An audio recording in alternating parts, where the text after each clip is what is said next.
Hello and welcome to this week's episode of Bolt Action Reloading. In today's video we're again working with the Thompson Center Compass chambered in 300 Winchester Magnum. We'll be doing a little more work with the 220 grain Sierra Match King as well as Hodgdon Retumbo. Stick around.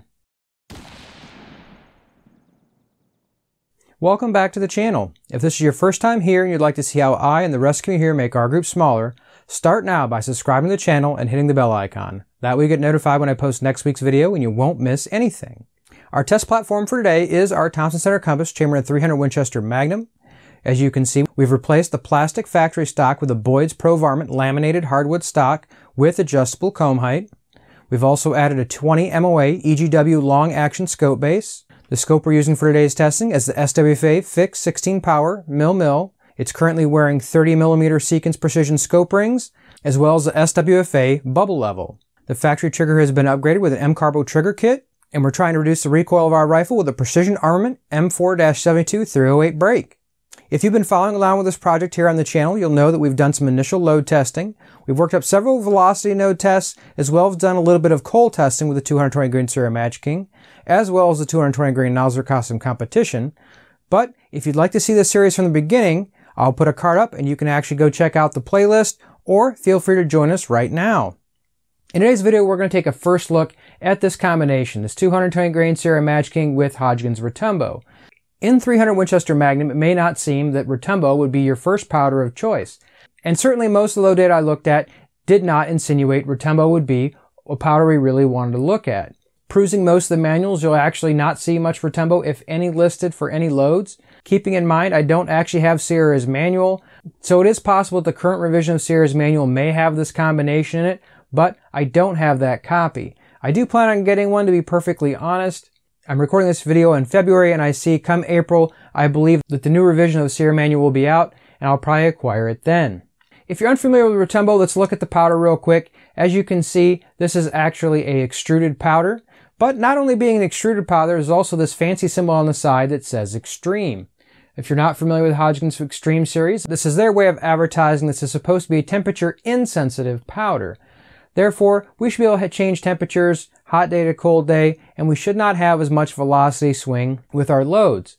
We're actually hoping it would be easier to find our velocity nodes, assuming that the temperature of the barrel can slightly be removed from the equation. Certainly not completely. More than anything, guys, today is honestly just a shot in the dark to see what we can find, see if Retumbo makes sense at all, or if we should just keep looking at other powders. It would certainly be reasonable to think, since I mentioned it's hard to find load data, that there wasn't any available. However, if you actually go on Hodgdon's website, they certainly don't have this exact projectile, but they do have a 220 grain class Sierra round nose bullet. Certainly some differences between these two projectiles. However, looking at that information, you'll see loaded at 3.340 inches, that 220 grain projectile is loaded with 81 grains of our Retumbo powder. One thing of interest there is that actually is only loaded to 52,400 cup. That is the maximum expected pressure from this loaded round. In case you're slightly unfamiliar with this cartridge, realize that many loads have pressures all the way well above 60,000 psi. So finding a max charge that's compressed even at 52.4 with a reasonable velocity seems like an interesting candidate. Also, Retumbo is actually one of the highest velocity predictions for that load, so we shouldn't be exceeding pressure. We are filling the case completely, and one of our best velocities. So, to me, that just screams of something that we need to try. Now, in today's test, mercifully, we're going to modify a couple things. If you guys have seen the cold testing, you'll know that, generally speaking, I don't want you to think that I think that was the end-all of end-all testing. However, it appeared that both the projectiles we've tested so far really enjoyed being somewhere around 20 thousandths off our lands. So, for today's testing, that's where we're going to start. We might as well just dive right in. Now, you might be confused, there is this Remington box on the table, and honestly, that's only because that is the source of our brass for today's testing. Not knowing how this load is going to work out, being as I had the brass available and I am working on loading everything else, really kind of getting excited that we're going to find something here in 300 Winchester Magnum. So really trying to get a lot of tests done, get a lot of information, and really hoping we're going to settle in on a load that's going to make this rifle shoot really well. That being said, and I really wasn't sure how today's testing was going to turn out, I only wanted a few pieces of brass, and Remington is what I had available. I do know that these were actually all from the same factory rounds. These were full-length sized, push the shoulders back about 3 thousandths. If I give you a closer look, you can tell we've actually neck turned these cases.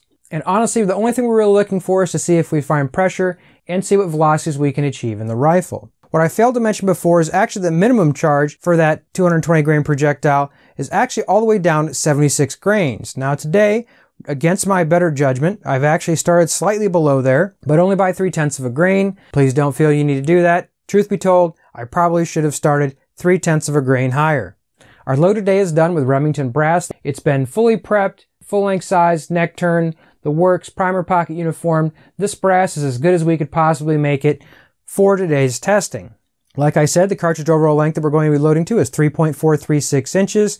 This should give us a cartridge base to ogive measurement of 2.865 inches, and this will leave us somewhere around 20 thousandths off of our lands, right where we've previously found some accuracy in this rifle. Retumbo is our powder of choice today. We're starting at 75.7 grains, though I don't necessarily recommend that you do, and we're shooting only to 79 grains today in 0.3 grain increments. This is kind of what you might call a Satterlee style load workup. We're basically just going to see what our pressure signs look like and what velocity we're achieving with these loads, and obviously we can load some more the next time we go out if we're happy with the performance that we might get. Ordinarily, this is where I would take you out to the range, except for it was raining today and I did not bring my waterproof camera, so you can be mad at me or the weatherman. Doesn't matter. We're not going to get the footage today, unfortunately. The best I can do is actually just put our group on the screen. This is our group. Obviously, doesn't look like anything spectacular. Shot at 100 yards. This is going to give us a 2.774 MOA group. Nothing to write home about, but obviously you can see there is some increase in elevation as we shot. It'd be nice to have our video to see if those impacts did change as velocity increased, but it's just not going to happen today. I've talked enough about what we can't show you. Let's see what we can. So here is a velocity chart that we generated. Starting at our minimum charge of 75.7 grains, we achieved 2,863 feet per second.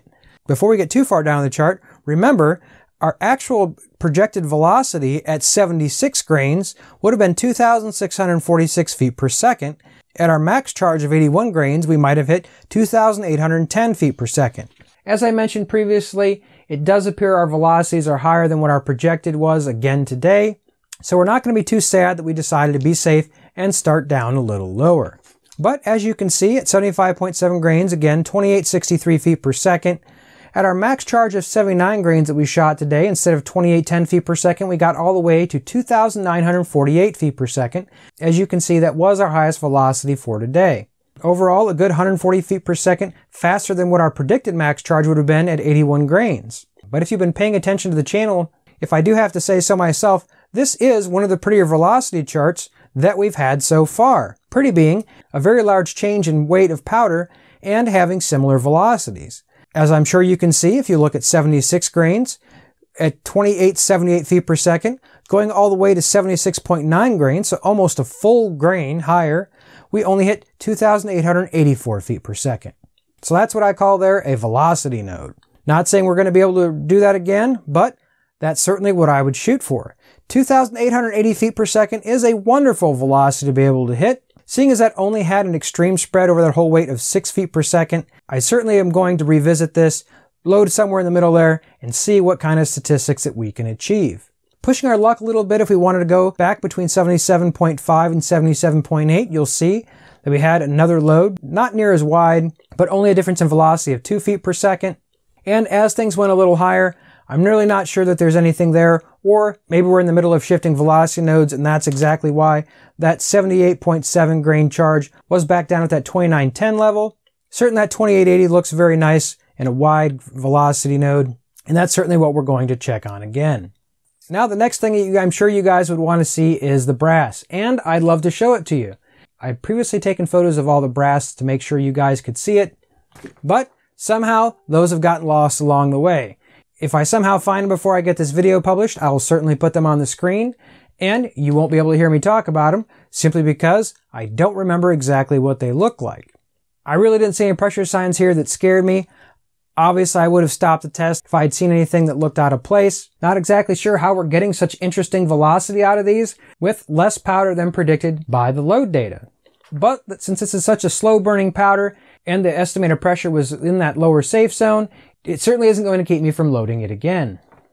So to be perfectly honest, it wasn't all the detail that I wanted to bring you guys today, but it is what we had. I don't know how I lost the photos for that, and I am disappointed that I can't tie all that information in together.